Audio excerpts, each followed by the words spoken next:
Bon samedi tout le monde, bon samedi, bienvenue à ce nouveau Samedi Live. Aujourd'hui, en ce samedi 8 août, on est super content que vous puissiez vous joindre à nous. Alors, on va commencer dans quelques minutes avec un nouveau témoignage. Je vais vous laisser tranquillement arriver sur le live. Alors, pour les amis qui se joignent à nous pour la première fois, en fait, le concept de ces Samedi Live pendant tout l'été, on invite des personnalités, des pasteurs, des gens de notre Église à expliquer leur cheminement à eux spirituel, comment est-ce qu'ils sont devenus croyants, comment est-ce qu'ils ont commencé à vivre une vie avec Dieu. On fait ça à chaque semaine maintenant. Et juste dire merci à toutes les gens qui nous écrivent régulièrement pour dire à quel point c'est des moments qui nous encouragent, que les histoires de vie des gens sont à chaque fois encourageantes. Et en fait, ces Samedi Live sont en lien avec une série de messages qu'on a à l'Église Nouvelle Vie à tous les dimanches. Et je vous invite vraiment à aller faire un tour sur la page YouTube de l'Église. Tous les messages sont là. C'est une série de messages qui s'appelle « Pourquoi croire ?» Et chaque dimanche, jusqu'à la fin de l'été, on a différents messages avec Pasteur Claude Houd et toute l'équipe de communication de l'Église Nouvelle Vie qui communiquent des messages sur pourquoi croire en Dieu, pourquoi croire dans la Bible. Alors, il y a plusieurs messages que vous pourrez aller regarder. Pourquoi croire que Dieu est à l'origine de tout avec Stéphanie Rieder. Pourquoi croire que la Bible est vraie, ça c'est demain avec le pasteur Marc Lecomte.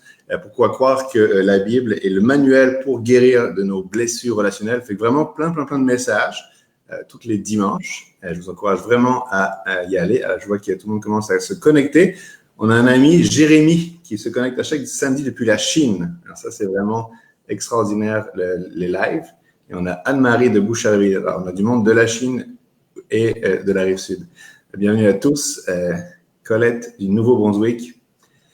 Donc, c'est ça. À chaque dimanche, des messages qui expliquent la foi chrétienne. Et à chaque samedi, on reçoit des gens qui nous expliquent pourquoi est-ce que non seulement il y a des raisons bibliques, historiques, logiques, théologiques de croire en Dieu, mais pourquoi est-ce que eux sont devenus chrétiens.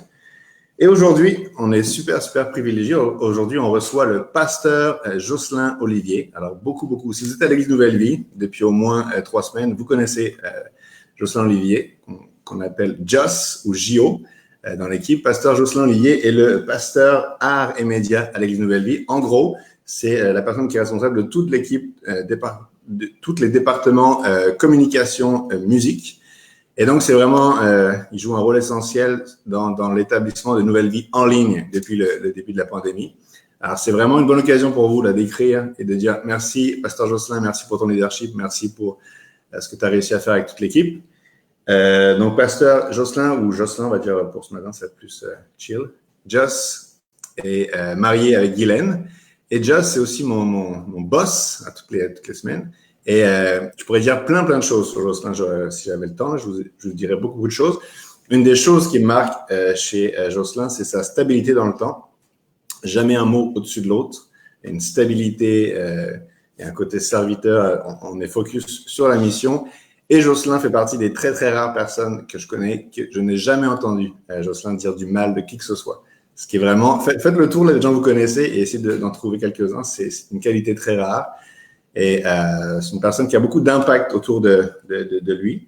Alors, on est super content de le recevoir. Et Joss, aujourd'hui, va nous parler de pourquoi est-ce que lui, y croit.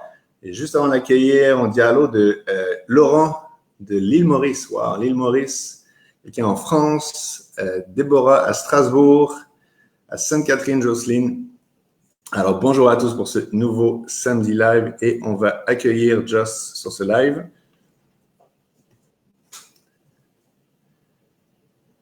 Hey. Voilà. Salut Joss. Hello. Ça va bien? Oui, ça va bien. Merci Joss de prendre une journée de congé pour être avec nous. Pardon? Je dis merci de prendre cette journée de congé pour être avec nous. Normalement, le samedi, tu es off. Oui, ça fait plaisir d'être là. Fait que, un grand merci Jocelyn. Puis je le disais en introduction, mais merci pour ton leadership. C'est toi qui es à la tête de l'équipe de communication, de musique, et tu amènes une paix, tu amènes une unité dans l'équipe à travers ton leadership. Et puis, on va te dire merci. Et s'il y a du monde de l'équipe qui nous suivent, c'est un bon temps pour dire un petit mot, un petit merci à Joss. Oui, mais merci à toi, Ben. Merci aussi à tous ceux qui nous suivent. Salut particulier à Véronique qui a écrit un petit peu plus tôt, qui dit que c'est la première fois qu'elle se connecte sur Nouvelle Vie. Alors, à elle et à tous ceux qui sont là pour la première fois, un salut particulier. Wow. Juste avant qu'on discute de ma vie puis mon histoire, Ben, tu sais quel jour qu'on est aujourd'hui? Le 8 août. Le 8 août, comme on dit ici au Québec. Et le 8 août 1993 était la première réunion de l'Église Nouvelle-Vie dans le petit local à Longueuil. Alors, c'est aujourd'hui même officiellement le 27e anniversaire de l'Église Nouvelle-Vie. J'y étais. On était un petit groupe de personnes, Pasteur Claude, bien sûr, Luc Poirier et plusieurs autres. Mais c'est là qu'a débuté l'aventure Nouvelle-Vie il y a 27 ans, le 8 août. Et on est juste content d'être là aujourd'hui. Yes, malade. 27 ans jour pour jour. Merci pour ce beau rappel. Et puis, vous voyez, ça c'est Joss, il est vraiment techno. Là. Il est même capable de voir les messages que moi, je n'avais pas vus. Là. Fait qu'effectivement, allô à Véronique qui est là pour la première fois. Et une autre Véronique qui nous dit Just for praise. Jocelyn pour président. Joss, on va commencer ce live avec toi. Et puis, on s'est parlé un petit peu plus tôt cette semaine sur ton histoire, sur ton parcours de vie qui m'a vraiment touché. Puis, j'ai hâte que les gens le découvrent. Et comme avec tout le monde, on commence par le commencement. Est-ce que tu pourrais commencer en nous expliquant d'où est-ce que tu viens, où est-ce que tu as grandi, un petit peu ton parcours? On va commencer par le début de ton enfance. Ouais. Ben, en fait, moi, je suis quelqu'un de Montréal. Je suis né à Montréal en 1960. Donc, j'étais ce qu'on appelle un late boomer dans le jargon. Donc, 1960, famille typiquement québécoise moyenne. J'ai 2 sœurs, une plus vieille, une plus jeune. Mes parents travaillaient. On a eu quand même une enfance. On était bien dans notre enfance. Par contre, il y avait des petits soucis à la maison. Mon père avait un certain problème avec l'alcool, ce qui causait beaucoup de tensions régulièrement dans la maison. Beaucoup de chicanes, comme on dit, de conflits. Il n'y avait pas de violence, il n'y avait pas de violence ni verbale ni physique, mais c'était toujours un temps, il y avait souvent des moments de tension. Et un climat lourd, quoi. Un climat lourd, effectivement. Qui veut pas, là, quand tu es un enfant, ça t'affecte beaucoup. On était, comme la plupart des familles québécoises à l'époque, on était de confession catholique. On allait à l'église régulièrement. Mais c'est les années 60 au Québec, donc c'est le début de ce qu'on appelle ici la Révolution tranquille. C'est le début des moments où les gens ont commencé tranquillement à quitter l'Église et à quitter la religion. Moi, je dirais que jusqu'à l'âge de 10, 11 ans à peu près, là, on allait quand même à l'Église régulièrement, mais petit à petit, comme plusieurs autres, on a délaissé la pratique de la religion. Là. OK. Puis, tu sais, juste en 2 phrases, là, pour les gens qui nous suivent de France, mais la Révolution tranquille, c'est vraiment l'idée qu'il y a eu... l'Église catholique il y avait une forme comme un peu d'abus ou d'oppression sur le peuple. Puis les gens, début années 60, ont dit, regarde, on jette tout, là, on va jeter tout, la religion, l'Église. Et ça a vraiment été le début que les gens ont commencé à sortir et devenir un État de plus en plus laïque. C'est un bon C'est ça. Il n'y a pas juste eu le côté religieux dans la Révolution tranquille. Il y a eu toute une réforme sociétaire aussi, mais effectivement, le côté religieux. Et puis, ce qui est arrivé aussi avec ça, c'est que les gens n'ont pas juste balancé la religion et les églises, ils ont balancé Dieu aussi en même temps. Oui, c'est ça. Ils ont rejeté tout ce qui était spirituel. Dieu spirituel en même temps. Si je continue un petit peu, là, on parle fin 10, 11, 12 ans. Après ça, je rentre dans l'adolescence, secondaire, tout ça. Toujours il manque quelque chose dans ma vie. Est-ce que c'est une relation plus cordiale et harmonieuse avec mon père ou quoi que ce soit, mais comme la plupart des êtres humains, il manque quelque chose. J'ai un vide en moi, puis dès le début de l'adolescence, je commence à rechercher quelque chose que je sais pas ce que je recherche, mais je recherche quelque chose que je tente de combler de différentes façons. J'ai beaucoup d'amis au secondaire, fin secondaire, début cégep. J'ai beaucoup d'amis. Et puis, on arrive au cégep, un petit peu jeune dans mon cas, je pense que j'avais 16 ans quand je suis arrivé au cégep. Je savais pas trop ce que je devais faire dans la vie. J'ai plus profité de la liberté que le cégep m'offrait que d'autres choses. Donc, une vie de party, une vie de fun, toucher à des substances qui aujourd'hui sont légales, mais qui n'étaient pas à l'époque. Mais tu sais, tout ça, je n'étais pas un bum, je n'étais pas ce qu'on appelle un voyou, quoi que ce soit. J'étais juste quelqu'un qui aimait les gens, qui aimait faire la fête. Mais tout ça avec, comme on disait tantôt, là, cette espèce de vide. Là. Puis, moi, c'est ça qui me touche dans ton témoignage, parce que tu es capable de mettre des mots sur ce que beaucoup de gens vivent.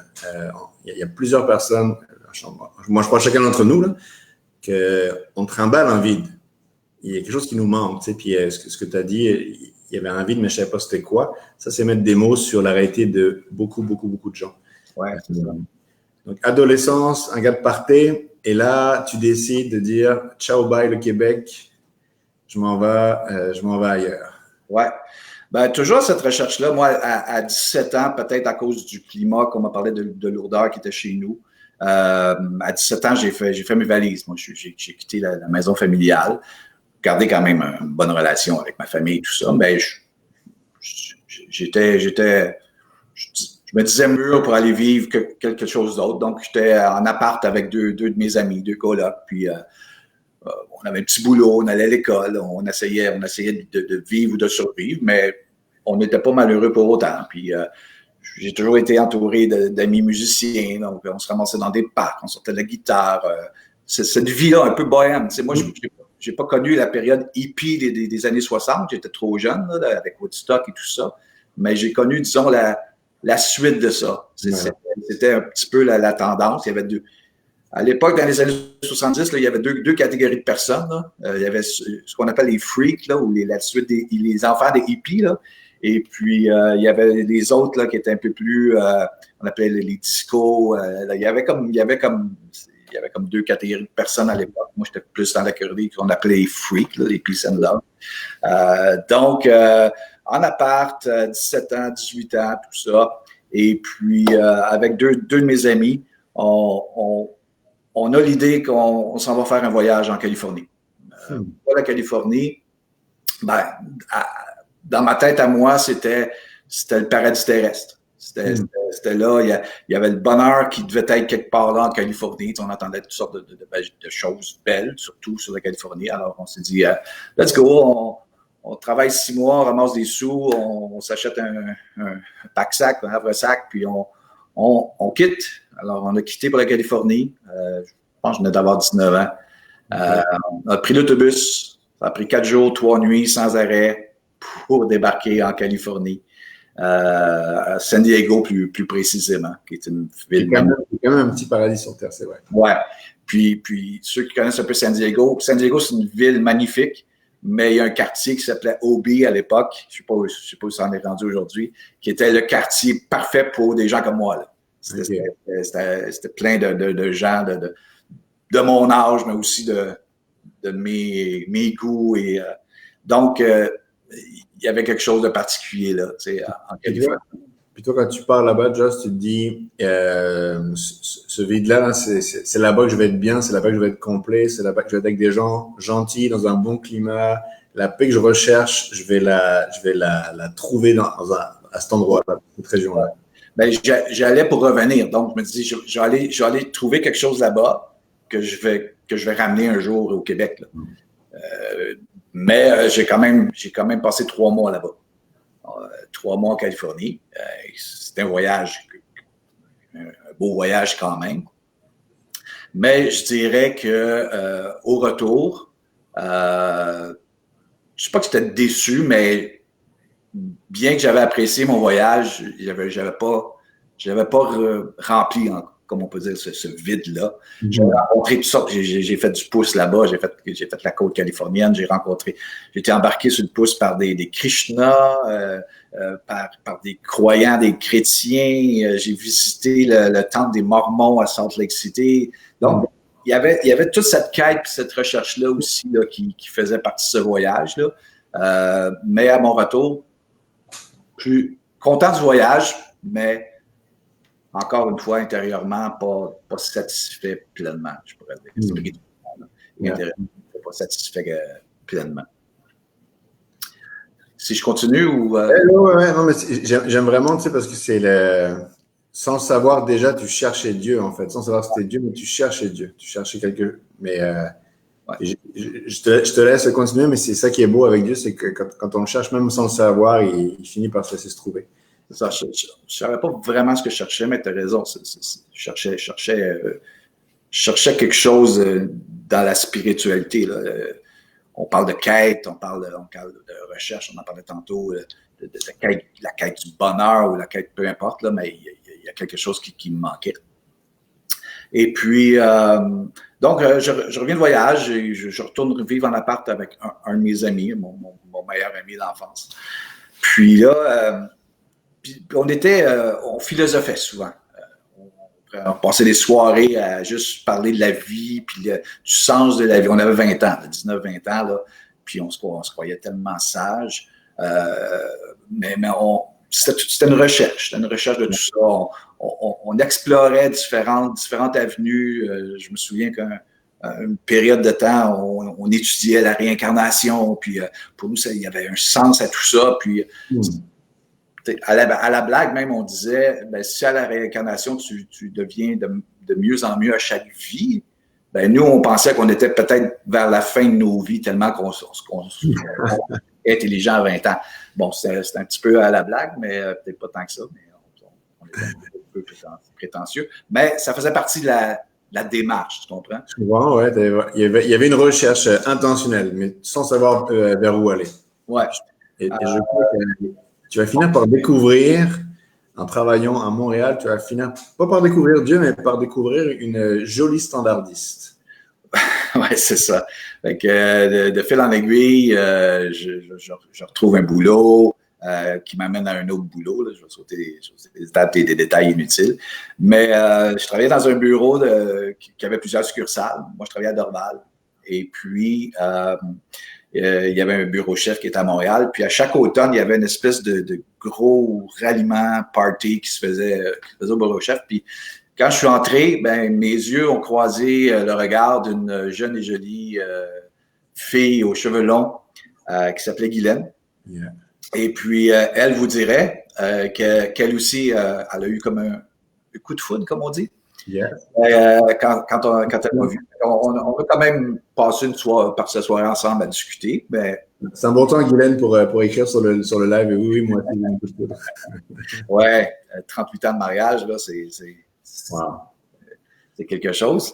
Mais tout ça pour dire que on a commencé à se parler. Puis quelques semaines plus tard, on a commencé à se fréquenter. Même après la mise en garde de son frère. Son frère, c'était mon patron. En fait, c'est lui qui m'a engagé. Il est devenu mon patron avant de devenir mon beau-frère éventuellement.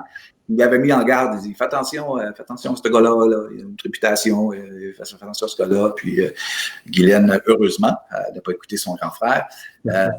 Alors, on a commencé à se fréquenter peu après les fêtes là, en cette année-là. Puis, on s'est fréquenté presque pendant 1 an. Toujours sans foi. Là. Il n'y avait pas Dieu là, dans notre vie à ce moment-là. Guylaine non plus. À ce moment-là, Guylaine non plus. Non, ni Guylaine ni moi, mais on était ensemble. On était heureux, on était ensemble. On avait des plans d'aller habiter ensemble éventuellement. On commençait à préparer des plans. Mais pendant cette année-là, il y a un de ses frères. Il y a un de ses frères que, tu vois, Guylaine, elle a écrit là, un vrai coup de foudre. Un vrai coup de foudre, c'est bon, ouais, c'est good. Alors, un de ses frères, Yvan, lui, il était présenté, l'Évangile lui a été présenté, puis il est devenu croyant, il est devenu chrétien dans le courant de l'été. Puis, une des choses qu'il m'a dit après, c'est qu'il m'a dit, ben moi, je vais en parler autour de moi dans ma famille, mais j'en parlerai pas à Jocelyn, c'est peine perdue. Okay. De ce qu'il connaissait de moi, si vous avez un âge, j'étais dans la famille. Pour lui, il n'y avait rien à faire. Je n'étais pas un candidat à l'Évangile. C'est fou quand on y pense, parce que finalement, tu étais quand même très, très en recherche dans le sens spirituel. Hein. Oui, mais ce que je dégageais, juste peut-être par le look que j'avais, je ressemblais trop à Jésus, je ne sais pas trop, les cheveux longs. Mais donc, il s'était dit, j'en parlerai pas. Mais souper de famille dans le temps des fêtes, il n'en a pas parlé à moi, mais il en a parlé à sa sœur Guylaine. Puis, une des choses qu'elle a dites dans sa discussion avec Guylaine, c'est que, bon, je suis devenu croyant, l'Évangile, la bonne nouvelle, Jésus, tatati, tatata.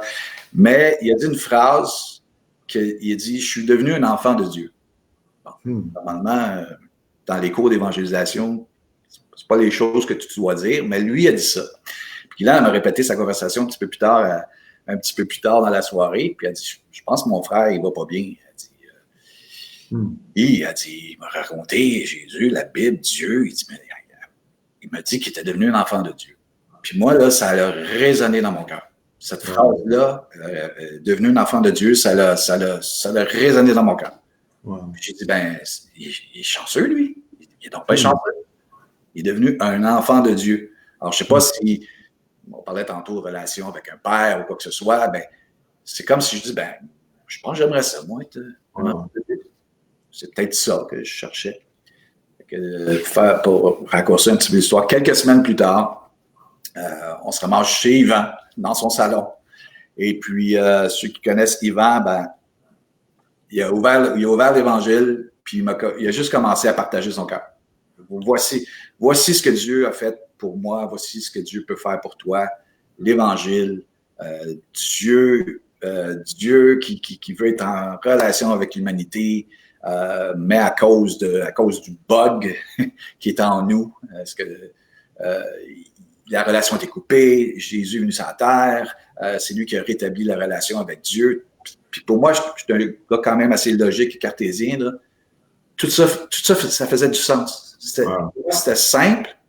C'était comme si, pour la première fois, on me présentait quelque chose, la Bible, qu'on n'avait presque pas lu ou peu lu, mais qui faisait du sens. Ça faisait du sens pour moi, tout ça. Puis, quand il a eu fini de parler, j'ai juste dit, qu'est-ce qu'il faut que je fasse, là? Que dois-je faire, comme dans la Bible, là? Qu'est-ce qu'il faut que je fasse pour accepter tout ça, là, pour rentrer dans cette foi-là? Là? Wow. Il y a beaucoup de choses, Joss, qui me donnent envie de réagir à ton témoignage. Deux choses en principal, là. Il y a un verset qui a dit « Si vous me cherchez de tout votre cœur, je me laisserai trouver par vous. » C'est vraiment l'idée que tu cherchais pas spécialement le Dieu de la Bible, mais tu cherchais quelque chose de plus grand.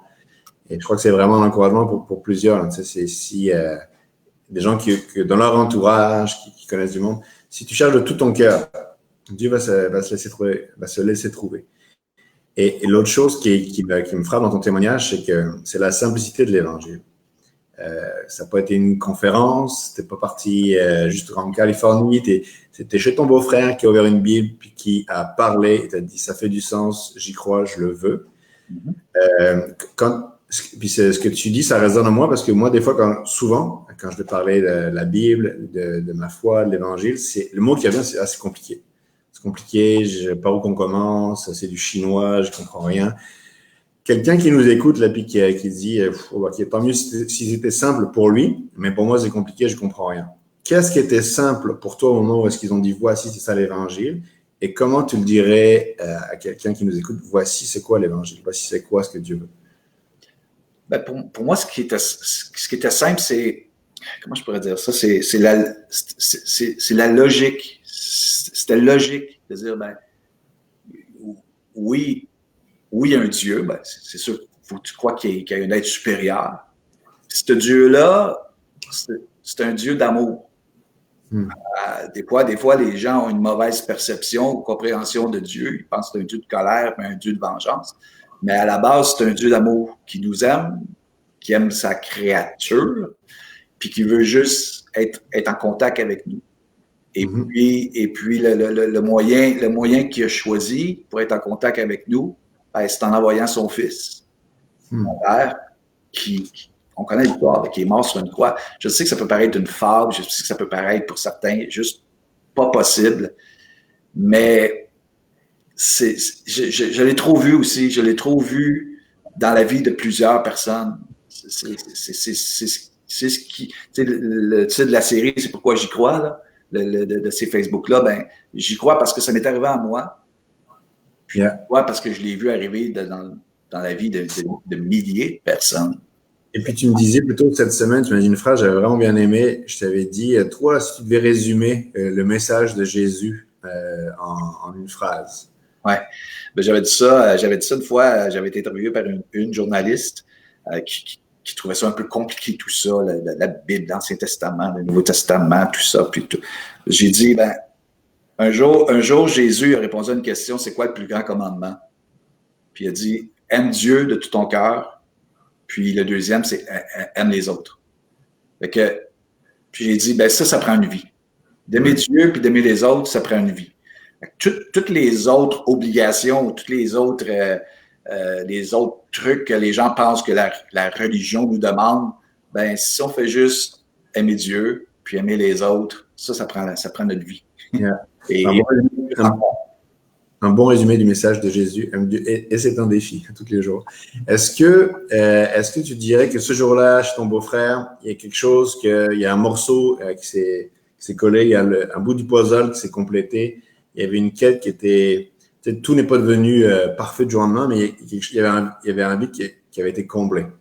Ouais, ben, c'est Pascal, je pense que Pascal qui dit que dans le cœur de l'homme, il y a un vide qui a la forme de Jésus. Mm-hmm. Pour moi, c'était la pièce du puzzle qui manquait. Puis, pour moi, c'était fini. Ça commençait, là, mais pour moi, c'était fini. La recherche, la quête, s'est terminée ce soir-là. J'étais comblé. Je savais que c'était ça, c'était la vérité, c'était ce que ça me prenait. J'avais pas besoin là, de plus. Puis, je l'ai vécu presque instantanément. Tu sais, la Bible, on parle de conversion, puis le mot conversion veut dire demi-tour. Mais si tu marches dans une direction, puis tu vois toujours les mêmes affaires, puis du jour au lendemain, tu fais un demi-tour, ben ta perception de la vie, elle vient de changer drastiquement. Les priorités sont différentes, les priorités ne sont pas à la même place. Donc, je l'ai vécu d'une façon assez franche. Du jour au lendemain. C'est pas le cas de chacun, là. Je veux dire, je ne vais pas généraliser, mais pour moi, c'était vraiment ça. Et pour Guylaine aussi. Guylaine, dans ce même week-end-là, elle a fait cette démarche-là aussi. Donc, on est entrés dans la foi en même temps. Là. Wow. Puis tu me disais, donc, toi, dans la série Pourquoi j'y crois, tu dis, moi, j'y crois parce que je l'ai vécu. Et j'y crois parce que j'ai vu des milliers de gens. Je l'ai vu personnellement. Je l'ai vu. Toi, tu es quelqu'un qui travaille à l'Église Nouvelle Vie depuis maintenant, en tout cas, tu étais dans le core group depuis le tout début. Là. Mm-hmm. Est-ce que tu peux nous dire en quelques mots, là, comment est-ce que tu es passé de « OK, je deviens chrétien » à aujourd'hui, tu travailles comme responsable du département, tu es, on peut le dire, depuis toutes ces années, le bras droit de Pasteur Claude, et tu as vu des gens depuis 27 ans dire « Je donne ma vie à Jésus ». Est-ce que tu peux nous partager comment cette transition s'est faite? Oui, je vais faire rapidement, mais… on a le temps, Jessica. Ouais. Non, mais ce que je veux dire, c'est que le lendemain de cette expérience-là chez mon beau-frère, il m'a invité à son église. Et puis, j'ai mis des pieds dans une église évangélique pour la première fois de ma vie. Je ne savais même pas que ça existait. Et puis, tout ça pour dire que j'ai jamais mis les pieds hors l'église. C'était la première fois que je mettais les pieds à l'église, puis c'était pour nous, c'était un autre coup de foudre pour moi.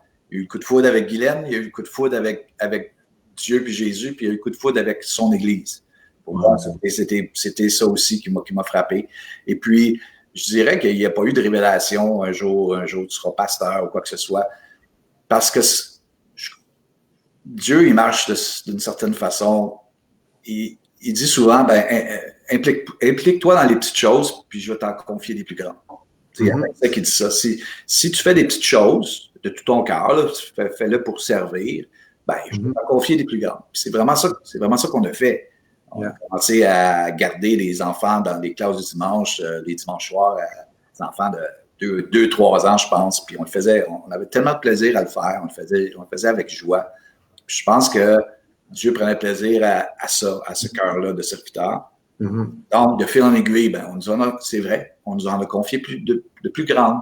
Le pasteur à l'époque, on parle avant Nouvelle Vie, on parle il y a 38 ans de ça. Le pasteur Lemaire, il cherchait quelqu'un pour faire la louange. Donc, j'ai postulé, j'ai dit, ben, peut-être ça m'intéresserait. Comme je disais, toujours quelqu'un qui aimait la musique, qui aimait chanter. Donc, je commençais à faire la louange.